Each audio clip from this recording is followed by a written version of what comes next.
You're listening to an Airwave Media Podcast. The Guangzhou Academy of Fine Arts in southern China had over 140 works stolen from their collection, but nobody noticed for years. This is because the thief replaced every item he stole with his own paintings. I feel like who art Ed? We'll try to splice it. Who art Ed? Mr. Wood art Ed me. Good. Either way, it's ambiguous. It works on so many levels. I know. That's off to a great start. Welcome to Who Arted, where we explore visual arts in an audio medium. I'm your host, Kyle Wood, and today I'm going to be talking about what is probably one of the most audacious acts of art theft and forgery I have ever read about. I'm not sure how much you can believe from an admitted thief and forger, but according to Xiao, he was not the only one stealing and forging works in the university collection. Xiao was a librarian with a key to the university's storeroom. He says that starting in 2004, he would let himself in, take an artwork, and replace it with his own forgery. He left the job in 2010 after allegations of this conduct, which he was very clearly guilty of, came to light and he was turned over to the police.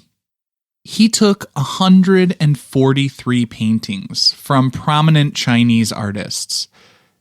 He said he sold 125 of them, earning over 34 million yuan, which is about 6 million American dollars.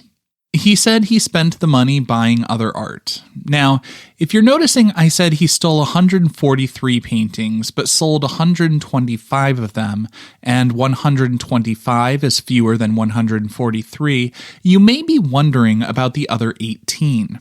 Were they just no good and he couldn't find a buyer? Apparently, he held on to the best pieces because police say those 18 works are worth an estimated 70 million yuan. Now, some guy working in a museum quietly helping himself to the collection of artworks and then replacing them with his own copies seems pretty strange and bold. But the next bit brings this story to next level bananas territory. According to Xiao, theft and forgery were rampant. He said he noticed that people were stealing his forgeries and replacing them with their own forgeries. It kind of makes you wonder if even he was getting the originals or if he was forging a copy of a forgery. I mean, he did steal and copy work by Zang Daqian, a landscape and still life painter who was also considered to be a master forger himself.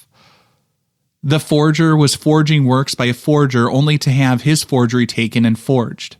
It's like Inception, but instead of some sort of crazy technology that allows people to go to different levels of dreams within dreams, it's some librarian going into a closet and taking a 17th century painting of a rock and birds.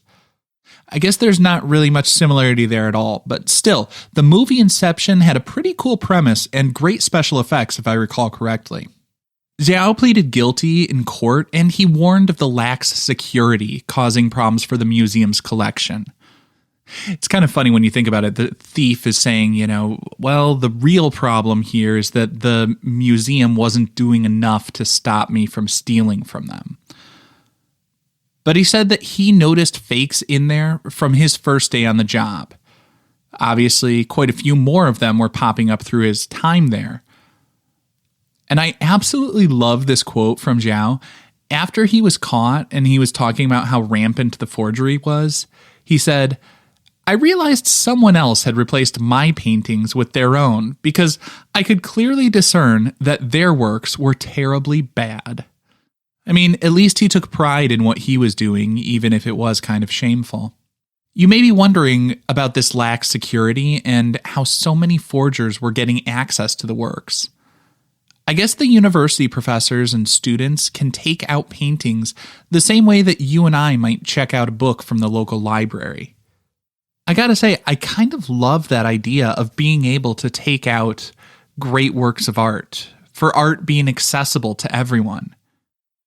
But I guess this is why we can't have nice things.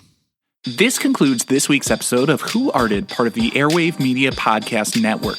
If you found this tolerable, please leave a rating or review on your favorite podcast app. You can find images of the work being discussed this week and every week on social media at Who Arted Podcast on Twitter, Instagram, and TikTok, and of course on the website whoartedpodcast.com. Podcast done.